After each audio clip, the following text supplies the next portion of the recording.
Alrighty, yo hey guys, it's Beast, back with some more beastly content, and I think this is a good point to go ahead and kill the cinematic here. So, first of all, I think if I just move these garages up forward a little bit, maybe this won't happen, but since inversion's here and it has like my trucks floating in midair, I figured it kind of went really well with the Star Trace High Base theme. Guys, I've been working on this base for literally months, and this is actually the second version of it. I actually nearly finished the first version of it. A merge happened and it kind of scrambled eggs the entire base, so everything was kind of tossed around. Then Starfall inversion happened, and it's kind of like well, the sky's full of scrambled eggs, so that kind of became the inspiration of this base facility here. So as you can see here, we already took a tour of the first half of it. We're just gonna go through here and see the rest of it. I will go back and get you a cinematic shot at the end of the rest of this area here. However, currently what we are going to be doing is just going ahead, and as you can see here, this is our third truck setup. So let me go ahead and explain these truck setups. Let me go ahead and explain a couple things about them. We'll get back to this in a minute, but this is a way to actually just direct dump straight into your vault. There's actually 128 slots per truck, and I have two different trucks on each pro. So I have up to 6 trucks, or really 3 trucks, because I will load the small truck onto the back of the big truck and drive it to my furnace array. Now, aside from that, and we will get back on into the trucks in a little bit, we are into our third little facility area here. This is our first little island area. This contains most of the mining platforms for this area. I do believe it was like a 12-4 switch up here or something like that. I really think we were very, very close. Now, I don't actually think we were able to get all of the Digbees to have power received, but most of them are, and we do have a cat and a silver gentleman nutcracker, so our Digbees are pretty much 24/7 running on this thing. This thing is pretty good on the StarDust ore production, guys. It's a 3-player plot base. We tried to do max 17, 17, 17 on the Digbees. It ended up being a I do believe it is now a 16, 16, and then I do believe it's actually all the way down to a 14. So it seems like 50-ish Digbees here, and trust me, the ore production is great. But like I said, with the trucks, as you can see here, just the third and final side of the floating area here. Just another crop facility. This is where we keep the rest of the Digbees and our final 4 StarDust mining platforms. You may notice there's no wires like running to the sky base or anything, and that's because I've actually been integrating the generators into anywhere that needs power. Like, I'll put one generator there for the power. That's another really interesting thing I want to note on. While we are just going through collecting our Digbees and collecting our StarDust ore, I do want to show you how good the output is on this thing. It's absolutely phenomenal. But like I said, with the wiring, I wanted to make sure all the power was kept, you know, not showing, or if it was showing, only in like a set little area. Also, I just wanted to show you this view real quickly, guys. I was in here mining the StarDust platforms, and I got distracted by something, and I was like, man, this is beautiful. You can see the trucks down there just waiting. Like I said, there are 3 trucks. The one closest to us right now is actually the sulfur set of trucks. That's where we bulk store our sulfur, and we actually don't ever have any issues with that truck. Those trucks never go up in the air. I think I just need to adjust the design of the final garage. But the other point is that anytime those trucks are actually destroyed and their chests are removed, all of that stuff is sent to the character of the owner of the truck's vault. So I just have written down on a little drive the 3 different accounts that it is that have trucks on them, and I have written down what ore they are the vault for, and then I'll rebuild these trucks every now and again if they do actually get destroyed. The good thing is for the iron truck is both trucks were actually for the iron. The unfortunate part is the copper and tin set of trucks. One truck was copper and one truck was tin, and I'm afraid that both of these big trucks have probably despawned by the time of making this video, because as soon as these trucks move from the plot, you can actually just go back to the garage and force recall, and when you do, it'll actually start you with a fresh truck and automatically deposit every single ore that is in these chests into the vault of that character.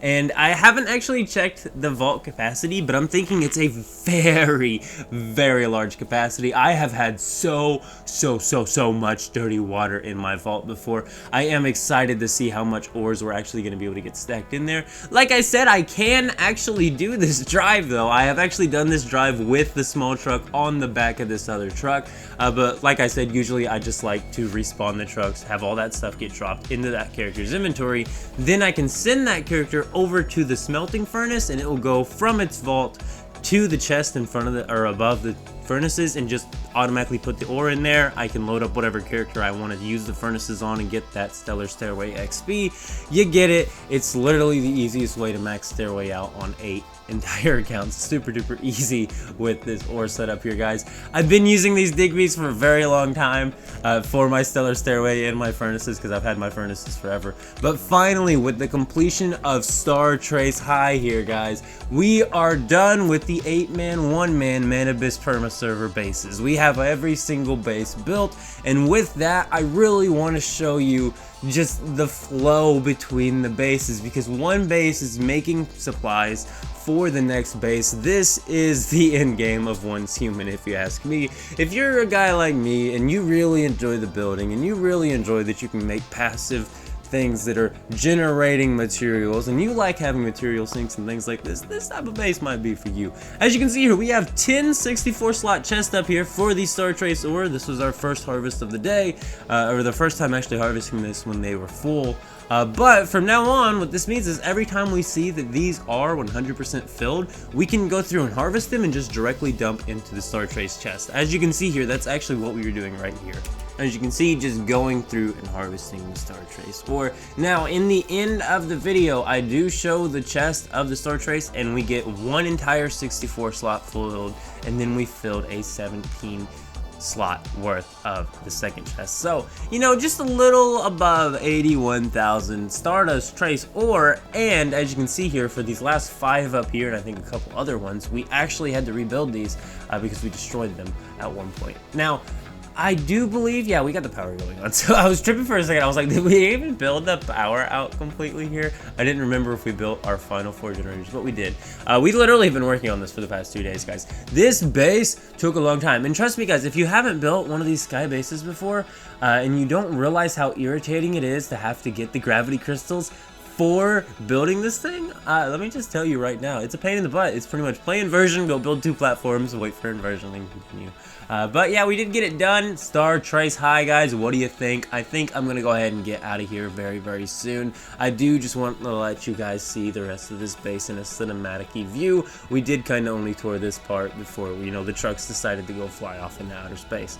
But with that all being said, I do believe this is just about the end of the video. It looks like we are just about done on harvesting the Digby setups. Once again, back to the trucks. As soon as I push force recall, they're going to respawn with no storage containers on them, and all of their ores are going to be dumped into the vault for that character. And the vault is very, very large, so I'm actually going to be able to stack up, and I like this specifically too, because I'm going to be able to stack up my copper and tin in one vault, my iron in one vault, and my sulfur in the other vault, which will allow me, you know, when I want to actually transfer the sulfur over, I'll just send it over to the base to where we keep all the sulfur stored. When I want to transfer over my copper and tin, I'll load up my second device, take it over to my furnace, and then either I can just hand the ore directly to the character I want to be doing the smelting on, or I can just put it in the chest I have above my furnaces, so that I don't even have to take that ore back out of those chests. I can just have a character walk up to it at any point, start smelting, and getting its Stellar Stairway done.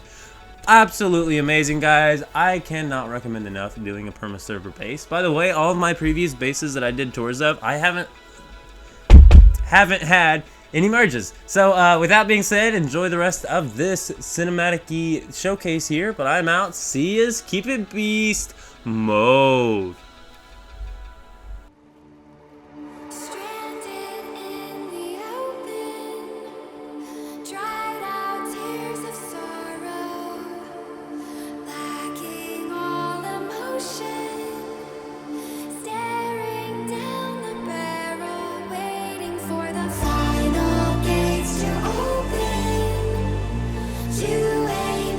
Tomorrow, moving with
Toma mais pé.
Warning, while this video is in semi-guide format, this type of playstyle is not for the weak, and alting is not for everyone.